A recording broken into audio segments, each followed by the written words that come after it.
This is Jeffrey Madoff, and welcome to our podcast called Anything and Everything with my partner, Dan Sullivan. We don't like limiting ourselves and figured we'd have a big playground. In our playground today, we're going to talk about who you play with, which is other people. And we're going to talk about how AI, which everybody is talking about, everybody is curating different kind of apps and everything else, where it's having an impact, where it's not, and how important the human connection is, which is something that I think a lot of people are overlooking. And I'm going to open us up with talking about the invention of computers, because we were going to have so much extra time when computers became a part of the office. And that in the early 70s, you could actually get a degree in leisure studies, a new area that was going to help people deal with all the extra time they'd have, which of course never happened. And I think that we're at a real crossroads now. And just before we started recording, which prompted us to get into recording without us usually talking for an hour and a half before, Dan, you were talking about a kind of inflection point we're at with computers, AI, and people. And I'd like to build on that. So if you would bring us up on that. Yeah, I got very interested in computers in 1973, 1974. And because it was the first time that the term microchip was being used, and all sorts of predictions were being made about the impact of microchip-enabled technologies and the impact they would have on organizations and on individual creativity.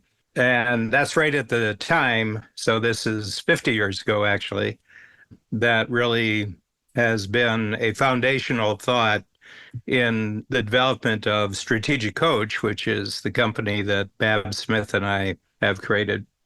And what crossed me, because I'm much like you in terms of our college education, I was what could be described as a philosophy and psychology major in college, which we share that. And it really struck me that the impact of this microchip revolution going forward was really going to be psychological and emotional, and that humans were going to have to rethink, obviously, their relationship to work, but they're going to have to rethink their relationships with everything else in their lives because of the steady impact of technology, where everywhere they went, this technology was going to be playing a part in how they live their lives. So I'm in cottage country today, but we have really good internet. So if it was 50 years ago in cottage country, there wasn't technology. And I wouldn't feel good if I had to go through a week at the cottage without the internet, because I like the internet. And besides, you'd be disappointed because we missed our podcast call while I was at the cottage. I would be. So one of the things, it was just because you and I have been talking about theater lately. You and I have been writing a book, which is going to press in a matter of a week or so, called Casting, Not Hiring: The Difference of Thinking About Entrepreneurism and How You Create an Entrepreneurial Team using a standard term called hiring, which is like corporations do, or using the word and the activity of casting, which is what theater does. And it began to occur to me before we came on today that there's a binary choice that's being made in society now, that if you want to remain human, you have to more and more adapt the attitude of theater, because the attitudes related to computers take the human out of the picture. So that's what triggered our thoughts about what we would do today. And it's interesting because when you think back, going back to the 1950s and the UNIVAC computer, and of course IBM's computers, and IBM, by the way, over the next 70 years, they started Watson, which was the exploration of the different kind of intelligence, AI being part of that. And what's interesting is that they would pit computers against a chess master and somehow would reach the conclusion that once it was able to beat that master, that it was smarter. Mm-hmm. So I think, you need a definition for what is smarter or what does intelligence actually mean. But it's interesting because it's always comparing the human to the computer and how the computer is going to win out. And yeah, the science fiction books, even going back before that, was the fear of robots taking over and that kind of thing. And I think that we're now entering this new reality with the promise and threat of AI.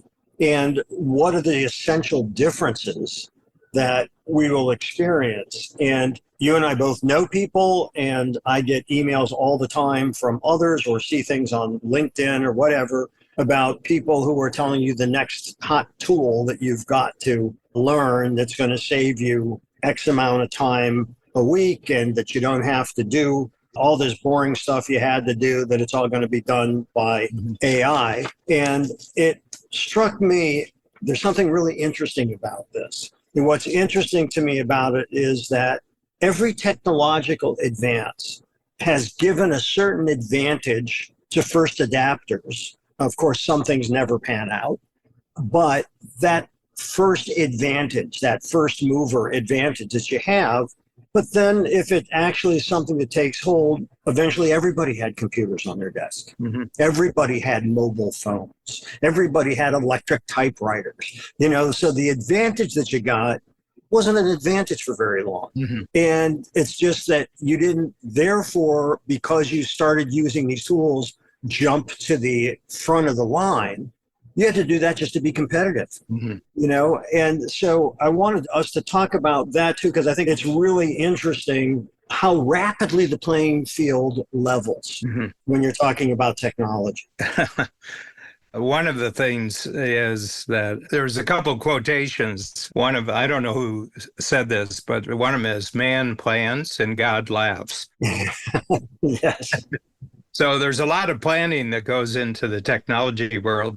The planning involves that the technology, once introduced, is going to gain speed. And those who are first in are going to have a perpetual advantage to do it. And there's another quote, and I think some famous general, he said, no plan survives the encounter with the enemy. And the way that I experience a lot of the technology thinkers, because I'm connected with that world through my entrepreneurs, is there are people whose mentality is that machines are good and humans are bad. Mm-hmm. Because they're inefficient. Yeah, and I would say that what you just said is the key point, is that the gold standard for human life should be maximum efficiency. Okay. But one of the things I've discovered about efficiency, it doesn't leave any room for imagination. It doesn't leave any room for creativity. It doesn't leave any room for new innovations. So the very thing that created your technology has to be eliminated to achieve greater efficiency. And I think it's because there are different people who are actually in charge of the new technological project than the people who actually created it. And we've talked about that before. The difference between the number of people and the creative people. And I think that, of course, ideas are strongest when it's a collage of ideas and considerations. Mm-hmm. So just as what'll it do is important, it's what's going to sustain this, because it's going to cost a lot of money to build this system. Mm-hmm. So is there, in fact, a business there, or is it kind of a novelty? And I think that becomes an interesting question too, because there's so many things that get tremendous hype that are gone literally within a year, but they got a lot of attention. Yeah. The other thing is that there's a certain Ponzi scheme quality to early investment, the way early investments are done, that the money is not actually made on the new technology. The money is made on being first in the big bet that's betting on technology, and getting in really fast and getting out really fast. As other investors put their money in, you're benefiting from the growth of the other investors. You're not really benefiting from the productivity of the technology that's been created. That's a really important point. You're right. And you and I both know businesses that appeared to do really well, and the only ones that did well were the founders because they got out. No, I use the word Ponzi because if you step back from looking at them, when are the first people in and when are the first people out? And it looks like they're out before the technology actually proves itself or proves that it isn't anything. The whole thing is to get a major portion of the first bets on the technology when they come in. One of the people who's very key to the technology world said to me once, he says, "What have you noticed in the difference of what the game is in technology?" And I would say my involvement where I know people who are really involved in technology probably goes back about 15 years. And I said, well, when I started getting interested, it was about Silicon Valley and all the bright people that were generating new ideas and inventing. And at the end of 15 years, it looks like Las Vegas. What you want to be is the house so that you can take advantage of all the gamblers. Okay. And my sense is that in all industries, there's a house who really profits from the increased engagement and the increased investment of a lot of people, but they're taking no risk at all. They're always, and in Las Vegas, doesn't matter, minute by minute, they get % of all the money that's being gambled. And I think that maybe all industries take on this form after a while, that certain smart people say, well, where's the money really being made in this industry? And it's not in coming up with new ideas, it's taking advantage of other people being enthralled by new ideas. Right. I think religion took on that form after a while. Yes. I mean, the Vatican's a very expensive building. Yes. Yeah. And the clothes are pretty damn fancy, too. Yeah. That's true. Religion is fascinating in the sense that you never actually have to deliver anything. It's just have faith. It's coming. Having been involved in it more deeply than you, I would say that there's sort of peace of mind that gets delivered. There's a sense that you have the easy pass and other people don't have the easy pass. There's a lot of confidence building that's actually built into religion, Yeah, and I think, though, if you haven't achieved peace of mind, it's because you have done something wrong. Yeah. Which is a great business model. Sorry, we don't take returns. There's no refunds on this. Well, let me ask you a question. Do you see, I mentioned that I saw the technology world taking on the character of Las Vegas. Do you see the technology world taking on the character of religion? Oh, yeah, absolutely. Because I think this is really key to what we're talking about here. Absolutely. I think to our peril, there have been people, be it Steve Jobs, be it Elon Musk, there are people that have taken on almost a deification by a certain level of consumers. And even in politics now, this current term, we're in a heated, polarized time, and there are many religious references. The Redeemer, I'm your protector, God intervened, and all these kinds of things. And I think that doesn't bode well for anybody. And I think that the deification, I think Jobs, Musk, many of the people who are deified in that realm, is there's a big connection between extraordinary financial accumulation and, on our money, it says, in God we trust. I think that's not an accident. Yeah. Also in creative things that really work too. I think that there's a certain magic quality to new technologies that really work. Probably the culmination of the Apple development over a 30-year period was really the iPhone. The iPhone really works. It works in any way that you want to make it work. So it's sort of a magical instrument in a lot of ways. I mean, we've grown up with it, we've gotten used to it. But if you hit the 2024 iPhone the way it exists today, and that was possible for you in 2000, you would think that it was sheer magic. Yeah, well, anything that we can't explain falls into the realm of magic or religion. Yeah. And what I'm saying is nothing against religion, but it's how we as humans cope with things that we don't fully understand, or explain things we don't fully understand, or wanting something that seems to lay out both the important questions and the answers. Mm-hmm. And AI falls very neatly into that category. Yeah. Because at the same time, there's a growing generation of makers. And those makers are people who are rejecting 3D printing, computer generated designs, which is kind of a form of AI that's been going on for quite a while now. So it's interesting as some of these people who are in our age group and even a bit younger are closing up their factories, that young people didn't want to learn that craft anymore. Now they're being bought up. It's quite interesting. A lot of it's happening in New York in the garment industry, as a matter of fact. Luxury markets are experiencing some business contraction.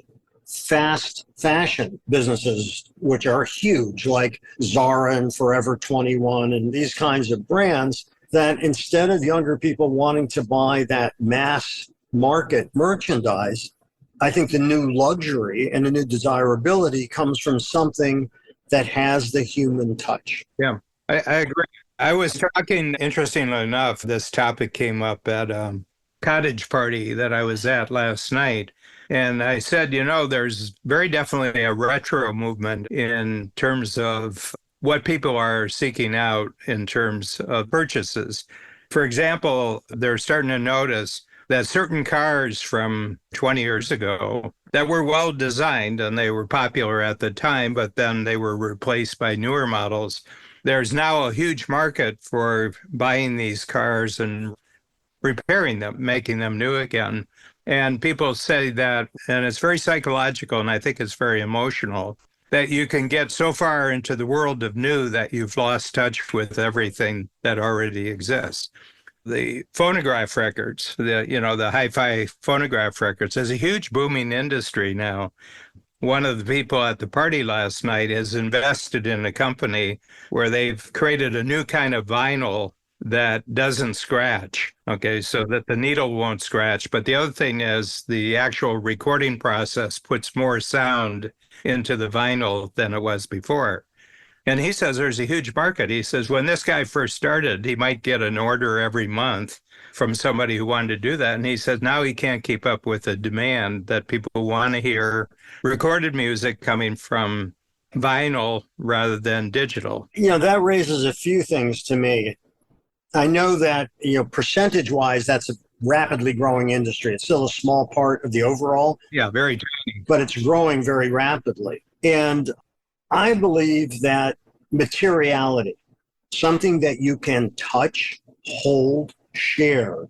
For instance, I was watching this documentary on the Beatles on the Abbey Road studios, which is quite fascinating, the history of Abbey Road, which is long before the Beatles. And it was fascinating because the reputation that it had, the best equipment, the best engineers and producers and all of that sort of thing.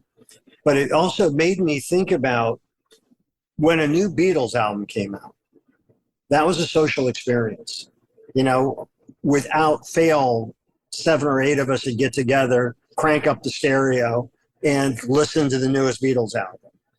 And that when a new release from a group that enough people liked, and there were a lot of them at that time, it was a social experience. You weren't isolated with earbuds, by yourself. And I think that we lost something. I think every time we lose the ability to connect with others, to share an experience with others, we are losing something fundamental to what we are as humans. Yeah.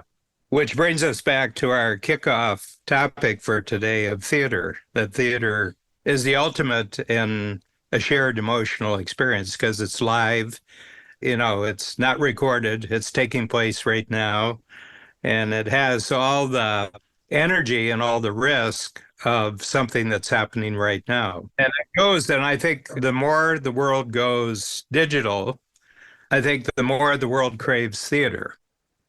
And I'm not talking strictly theater that takes place in theater, but theatrical experiences that take place in life. Right. Like having a great evening and a conversation with just the right people. Yes. Yeah. And, drama just doesn't refer to something that happens on the screen or on a stage. It can happen around that dinner table. Yeah. It can happen on the job, and there's something very much related when there are young people in their 20s who are in a sense, not in a sense, they actually are apprenticing in some of these leatherworking shops, millinery factories. And there's a kid who just got financing to take over this major leatherworking plant in Brooklyn. And his stuff is being bought by all kinds of stars and all that sort of thing, which gives him great publicity. But if he wanted to get back to that craft, that artistry, that human touch, and it also creates a product that's unique. Yeah. You know, the grain in the leather is never the same from the same style jacket. Mm-hmm. There's something different, you know, and in a time where things are so mass produced, and even those mass produced items by the upper tier designer names are ridiculously expensive. Mm-hmm. And I much rather have something, I enjoy clothes, they're fun. I much rather have something I'm not going to see everywhere else, you know, because why do you dress in a certain way? It's either to blend in or you enjoy standing out, theater, performance, wardrobe, you know, all of those. Ralph Lauren would say that he doesn't design clothing. He said, I write through my fashion. I tell stories through my fashion. And he doesn't know how to drape. He doesn't know how to draw. Yet he knows how to create a wardrobe for lifestyle that tells a story. Yeah, and Ralph Lauren has, you know, all of his merchandise, because in Chicago it doesn't exist anymore. It didn't survive COVID. But they had a restaurant, and I think they had one in New York too. They do. I don't know if they still do, but Yes, they do. The one in Chicago is gone because that whole Michigan Avenue is going through a vast depression right now. There's as many empty storefronts now as there are active stores. But he had a club. It was sort of very club-like. I ate there, actually. It's wonderful. It was really cool. Yeah. It's like a 50s club. But if you go through the merchandise section, the clothing, the furniture, and everything else, it's from the 40s and 50s. I get a feeling very, very much. And I think he had a feel right from the beginning that there was a retro kind of period in certainly American history, that there was a sense of style, there was a sense of glamour that got lost after the digital technology started taking over the world in the 70s and 80s and 90s. There was something personal that was being retained in this type of style that has been lost in the digital age. Yeah, and I think there's other factors too, but as you know, Ralph was a client of mine for 38 years, and I worked directly with him. And, you know, as I mentioned, he said he writes through his clothes, but what he did as a young kid, and when I did it, he got a Lifetime Achievement Award from the Council of Fashion Designers of America. And it was at Lincoln Center, and I created the film that was introduced by Audrey Hepburn. So for who I met, and by the way, was as lovely and wonderful as you would hope she would be. And classy. Total. You know, the word icon is way overused, but she was iconic. You know, she deserves that title. And to Ralph, he wasn't getting a fashion award. He was getting an Oscar Lifetime Achievement Award. And the person who he watched on that screen, Audrey Hepburn, along with Cary Grant and Katharine Hepburn and Gary Cooper, that these figures dressed in a way, he didn't see suits that had that kind of peak lapel in stores that he could buy them. And he thought, God, these people look so great. I want to dress like that, you know? And so it came from, that was his escape. Mm-hmm. You know, he was a kid of Russian immigrants, had his nose pressed up against the glass of Brooks Brothers and these other, what used to be, you know, where the wardrobers for Madison Avenue and Wall Street. And the movies were his escape from a life that kind of marginalized this young Jewish kid. Mm-hmm. And he built an empire out of it. It was his imagination. It was his creation. It was his unique connection and forming the bridge between our fantasies and the products he could offer, which was, when you think about what he did, it was really masterful. And it was all based on human connection. Yeah. And, everything he did, you go through his stores and it's like, the stuff that's part of the decor, actual antiques and paintings and portraits of those movie stars and all of that. You wanted to be a part of that world. And he was so effective at creating it. It's really fascinating because nobody did what he did better in terms of creating a fashion brand. And it's all about storytelling. It's all about theater. It's all about connection. Yeah. I've been following the whole study of human consciousness right about the same time I got interested in the microchip because of the predictions that these technologies were going to take on human-like quality down the road. And I said, that would be really interesting if we knew what human-like quality actually was.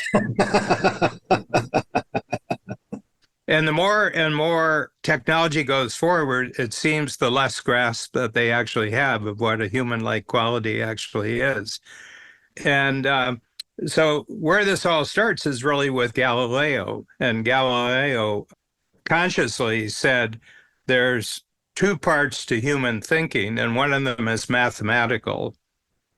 And he said, we can make extraordinary fast gains if we disassociate the mathematical part of human thinking from what goes into the arts, what goes into music, what goes into literature. He said, both of them make part of human thinking, but he said one of them is measurable and the other one isn't. So why don't we just separate that whole non-measurable part of humanity, put it off to the side, and just concentrate on everywhere where we can do measurements? Well, we're now at the 300-year mark since he made that distinction. And he didn't mean to ignore it. He simply said that there's progress that you can make just by measurement. Well, not many people in the technology world can tell you who Galileo was and how long it was. And they've created a world where there's only measurement. And measurement leaves out 99% of what makes up human experience. And that measurement, the reason for the measurement, it's interesting. And I don't have this thought fully fleshed out, but it just, you inspired this thought, is the reason for measurement is comparison. That's the only reason you measure. And I'm not saying that's good or bad. How it's applied can be good or bad. The only way we can do measurement is through measurement. Yeah. No, the only way we can do comparison is through measurement. Right. Well, there's qualitative measurement, there's qualitative comparison too. I would say the easiest to come is quantitative. That's right. But where that becomes the overriding dominant thought for everything that involves human society, you're hitting a wall. Yes.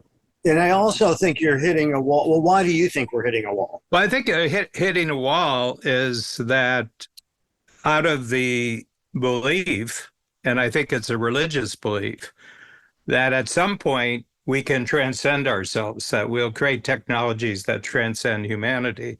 And that strikes me as a religious belief. That's not a scientific belief. That's a religious belief. I totally agree. And my question about that is, why is that desirable? Yeah, why do you want to do that? I mean, get a date, Yeah, buy one of those Japanese sex robots. I mean, come on. Yeah.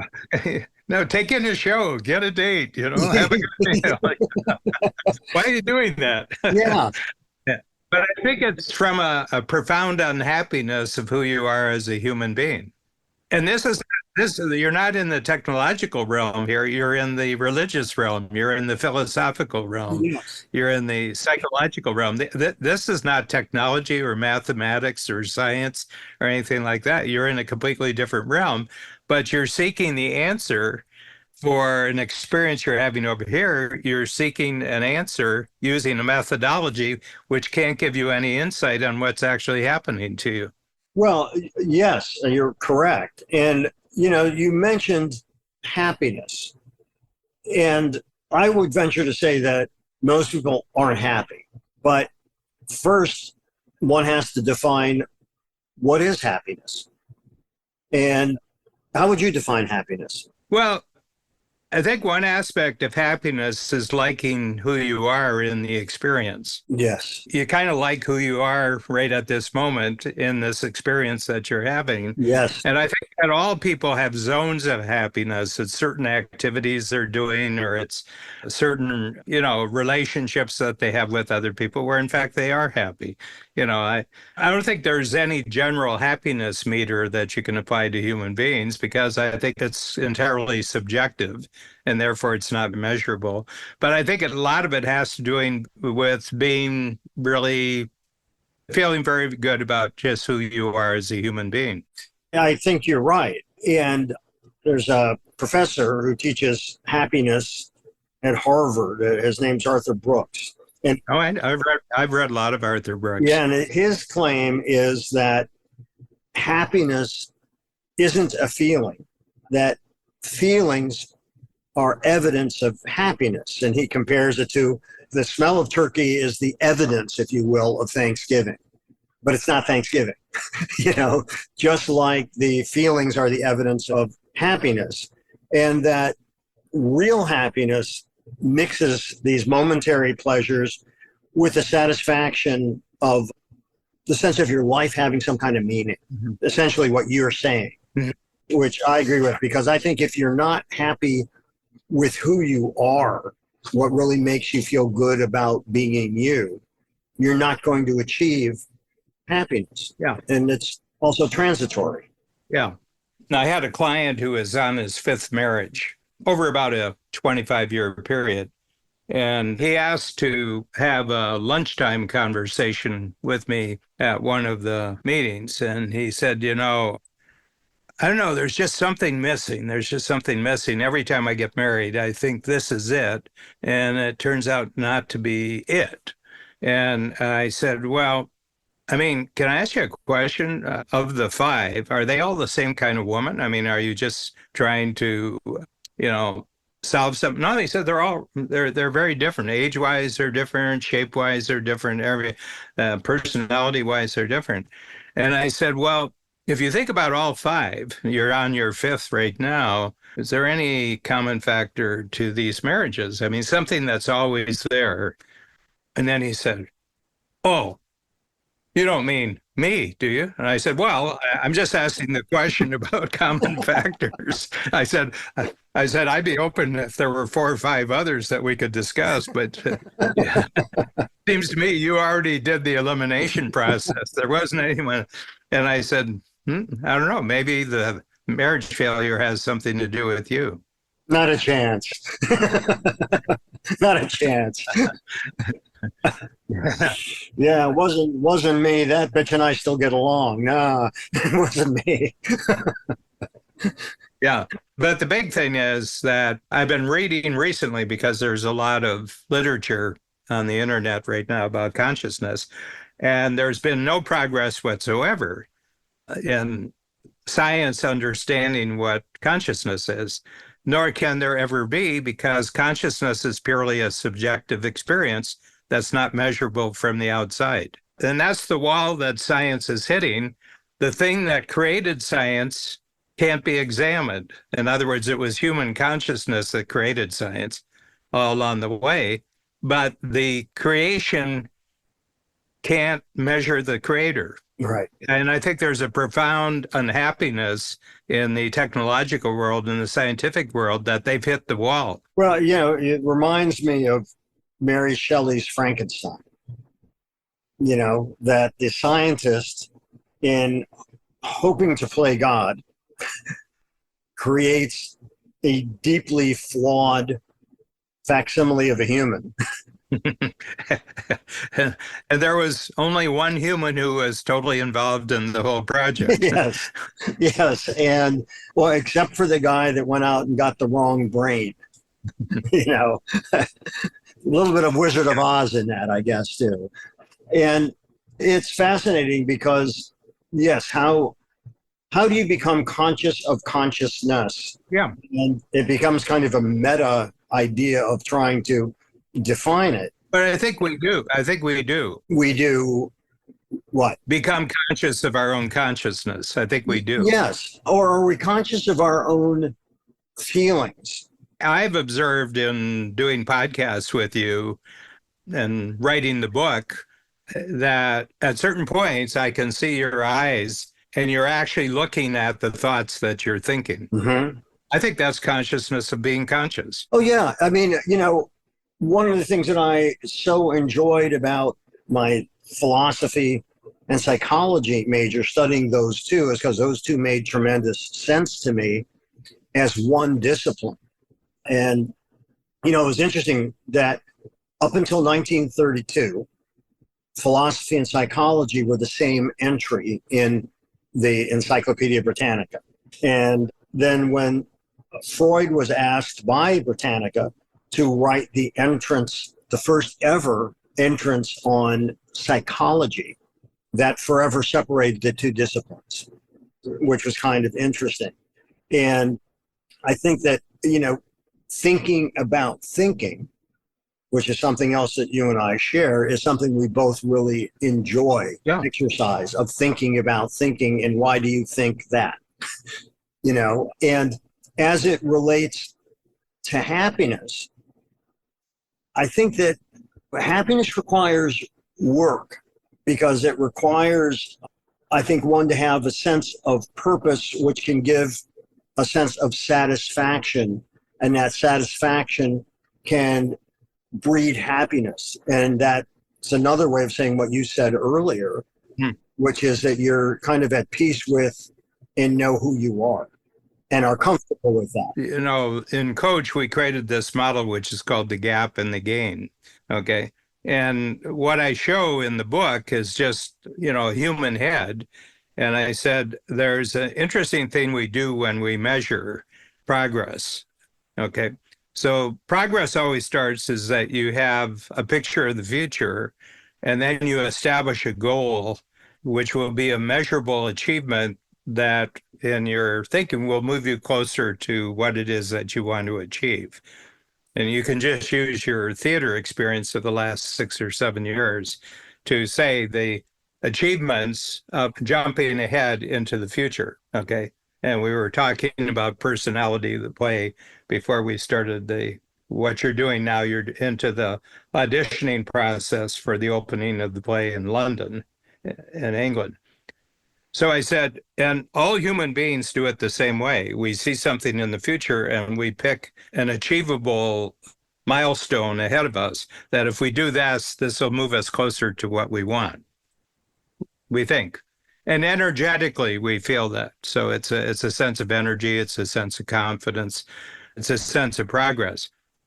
But I said, all of us have achievements, but we divide ourselves between what we measure the achievement against. And I said, a lot of people measure their achievement against an ideal they have, and it feels to them that they've made no progress at all because ideals are not measurable. Like trying to make a photograph of a close-up of the horizon. Yeah, well, I actually use the horizon that I said, when was it as a child? Did you become emotionally and psychologically okay that you couldn't reach to the horizon? Okay. It doesn't matter how fast you are. It doesn't matter if you do it at night. It doesn't matter. You're never going to reach the horizon because the horizon actually doesn't exist. It's simply a mental structure that we have to account for the curvature of the earth. So I said, but the other way, that if you measure your progress of an achieved goal against the ideal, you'll never make any progress. In your own mind, you'll never be making any progress. On the other hand, when you have the achievement, you turn around and measure backwards against where you started, you feel tremendous progress, you feel tremendous accomplishment, tremendous confidence. And I said, the two ways of measuring is what separates all human beings. And I said, when people are happy, it's because they're measuring backwards. When they're unhappy, it's because they're measuring against an ideal. Right. When we first talked about that in one of our many, many conversations, that notion, which I think is a tremendous insight on your part, which is that measuring yourself against where you were as opposed to some kind of vaporous ideal of where you should be, Yeah. that you're never going to be happy, because it ultimately seems like, again, back to the horizon, like you're trying to shoot a close-up of the horizon, but no matter how close you move to it, you don't get any nearer to it.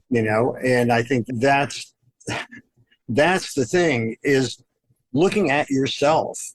Where was I in using the play? Where was I when I started this process? Where was I the first year, then the second year, then the third year? And where has that gone? Yeah. And I feel very good about the progress we have made. But I'm feeling very good measuring it against myself and the enterprise, not some, well, we haven't won any Tony Awards yet. We haven't had a Broadway opening yet. We've already achieved more than most plays do. Yeah. But I think if you're an Olympic athlete, you've got the clock to measure yourself against, but you're the smartest when you measure yourself, your own performance against your own performance. Yeah. And ultimately, then you're not competing with anybody else. Yeah. And I think there's something of value that's not Pollyanna about that at all. It's a way to think about things so you're focused on achievable results, and you can look at that distance that you've traveled to get to where you are, like even qualifying for in this case, the Olympics, and give yourself a pat on the back. Feel good about what you have done as opposed to feeling bad about what you haven't achieved. Yeah. So my sense is that the number one enemy that the technology people are running into right now is actually called humanity. Yeah. And in order for them to jump to the next level, they have to give up their humanity. And I see a lot of them doing that. And it slips in, and I said, why do you hate human beings so much? What was it? What was the incident? Like that. But there's almost this hatred of humanity because humanity cannot be defined by efficiency. Right. The concept of efficiency leaves out 99.9% of what constitutes humanity. And fun. Yeah. The fun is not on the efficient side. No, it's not. If you want to come into the efficiency bar, you got to check fun at the door. That's right. That's right. And so I think that then ties back to one's notion of happiness. How do they feel about themselves and whatever purpose they've laid themselves out? And this doesn't have to be purpose in Gothic print, but it's having an idea of what fulfills you, what's gratifying to you, what do you feel good about? And I think that also all comes back to human connection. Without human connection, I don't care how smart you are, I don't care how accomplished you are in some profound way broken. Yeah, and I think the whole thing of human connection is really that you're bigger than your own experience, as you're including other people's experience in your experience. Right. And sharing that. Yeah. That's right. That's right. So I think it's really fascinating because my sense is that there are always people that go back to certain basics, if you will. This whole makers movement, which is not insignificant. I would rather pay $1,800 for a pair of custom made shoes where they have my last and it is perfect and comfortable and unique in every way that I like than to, buy a pair of shoes. Those are the ones with the steel toes, right? That's correct. That I can plug in. That's right. But, the thing is, I don't think luxury is having lots and lots and lots of stuff and the ability to buy lots and lots of more stuff. It's about having something that is for uniquely you. And you love it. Yeah. And I think that's really an important factor in it. And you're right that AI is putting us up against who we are. So what's in the reflection of that mirror? And those who say, well, this is going to eliminate a lot of the dull, repetitive tasks that are done. I mean, look, it's great to be able to have an automated calendar online or something like that. I think we're often striving for things that, as we were saying earlier, is that really a desirable thing to achieve? Yeah. Transcend. What's the singularity? I think it is that when you've removed all human elements from the technological striving, in other words, that you're more and more, we're not going to depend upon human beings, we're going to replace human beings. You get to the point where you realize you've eliminated all the human beings except one. Yourself. And I think I can see some very suicidal tendencies in the part of a lot of these tech people. Well, we are seeing that. No, I'm seeing it. I'm seeing a lot of it. Yeah. And I don't know if this is still true, but it was true just a few years ago that the highest income swath of residencies for Silicon Valley executives had the highest suicide rate in the United States. And it was often kids. Oh, yeah. Yeah. We're seeing the growing body of evidence in terms of the toxic nature and effect of social media. And because we can do something doesn't mean it's worth doing. Mm-hmm. And I think that becomes, another big issue because or it's not worth doing twice. That's right. That's right. Yeah. I did that once. That was enough. Don't need to do that again. That's right. But it is, I mean, when the goal is productivity, efficiency. Well, I think efficiency is the killer. It's not so much productivity. Yeah, I agree with you. And the reason is because by its very definition, productivity involves a human being. Yeah. Efficiency doesn't require a human being. Well, that's true. Yeah. That's true. In my conversations with Eli Whitney, he told me that when he was making the cotton gin. Yeah. We can just have fewer people in the fields. We can make a little more money. But you're not paying them anything. They're slaves. Well, it's all right. We can make this more efficient. Which, by the way, although I was just making a joke, a dark joke, that's actually, I think, a truth, is that that what is the goal of the efficiency? As you've said, it's dehumanizing. And that's exactly what the early attempts at efficiency were doing, was dehumanizing a group of people. Mm-hmm. So there's real world examples throughout history of what you're talking about. Mm-hmm. Yeah, a lot of people think the most consequential invention of the 19th century was McCormick Reaper. Okay. And the McCormick Reaper replaced 16 people who were reaping, they're cutting wheat and everything else. So one farmer with a reaper and a horse could replace 16 other human beings. Okay. Now, here's the thing. It wasn't great work. Right. Yes, punishing. Yes. It was backbreaking work. It was a very punishing work. And that freed up those workers to go off and do all sorts of other things. So there's a second phase to it. You grew up in Akron, and a lot of, say, 30 years before you, those who went to high school in Akron worked in the rubber factories. Right. And you didn't. I don't know if it was still growing when you were growing up, or it had reached its peak and it was starting to go backwards. I don't know when that peak was, because they were, all the factories were. I suspect it was probably late 50s, early 60s. I think that maybe a little later than that, but not much. I think you're right. I don't really know for sure. Yeah. But, I think by I don't remember. I was going to say late 70s or so, I think a lot of the factories had moved out. The offices were still there, but the factories had moved out. Yeah. I think that the question to ask is, what is the potential effect of this? Is that desirable? So the McCormick Reaper, this could free up people to do other things that weren't as punishing work or a different kind of a work. Yeah. Is that worth doing? Well, it saves us money. It saves their spines. And yeah, this is something that is worth doing. And so I think the question of, is it desirable?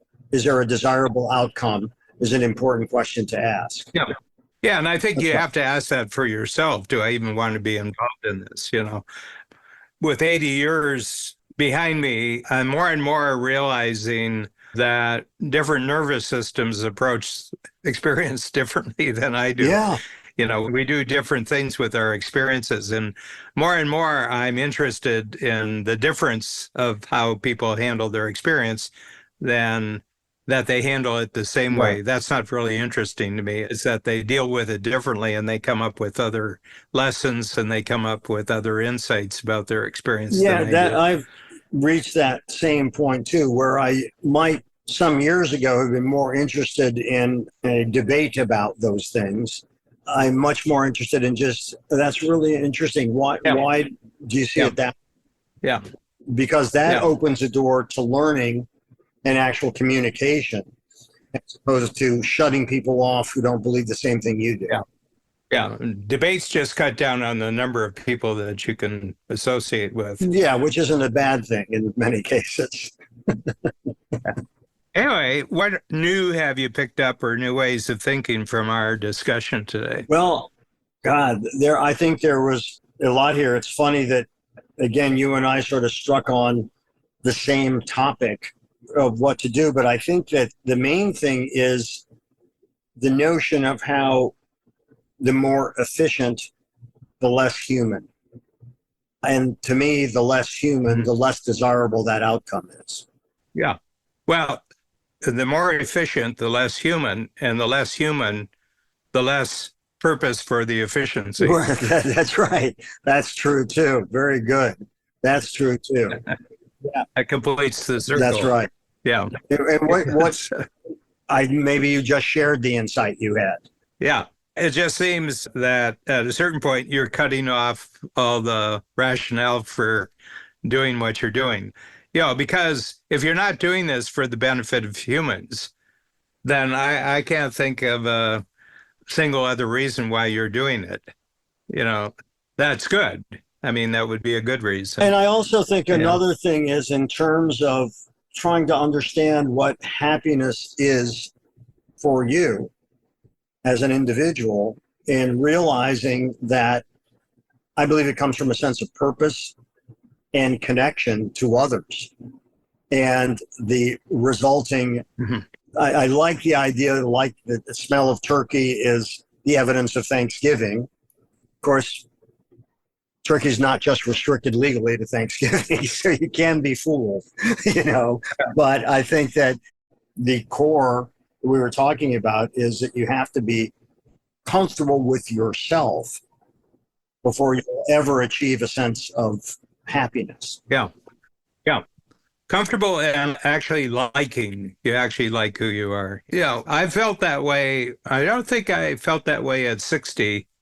I felt a lot more that way at 70. And at 80, I'm pretty well in the zone that I just kind of like who I am, like it's kind of cool being me, and I think you feel that way too. It's kind of cool being you. Yeah, I do feel happy about that. I feel the relationships that I have, those connections that I have, the connections you and I have built with each other.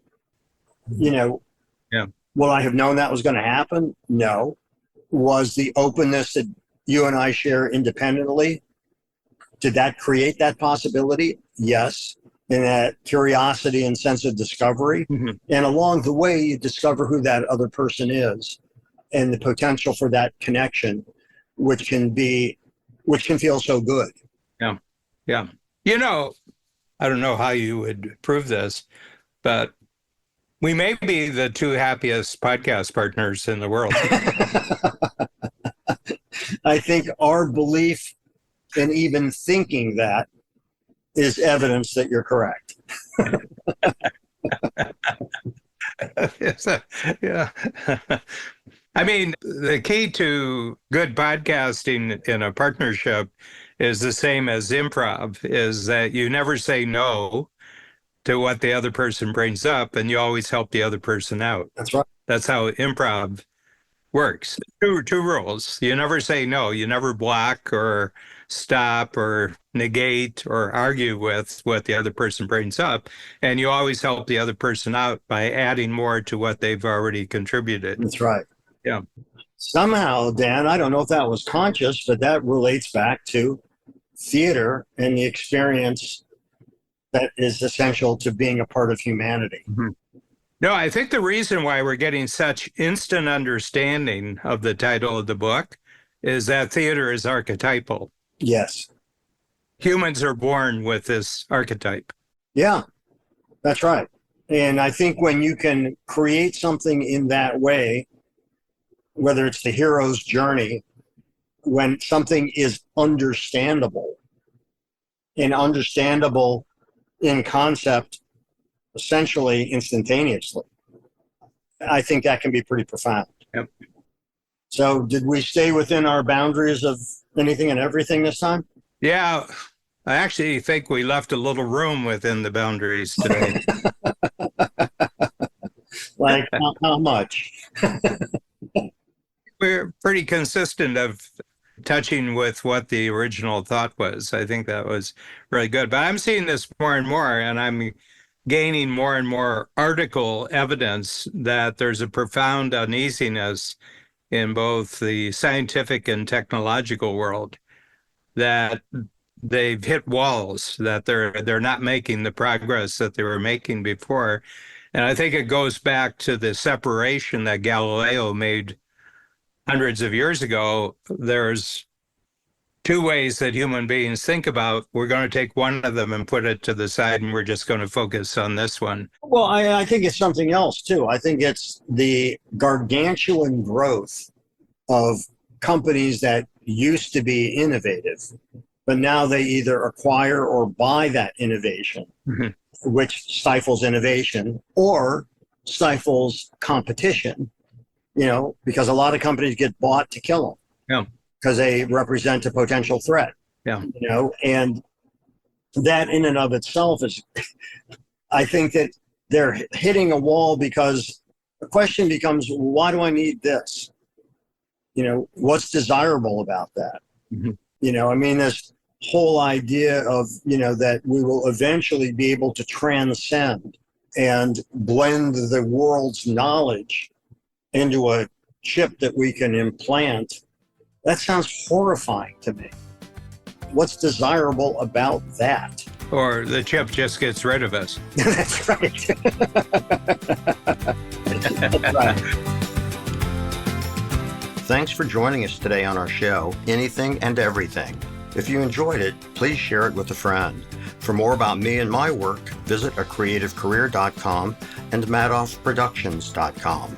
To learn more about Dan and Strategic Coach, visit strategiccoach.com.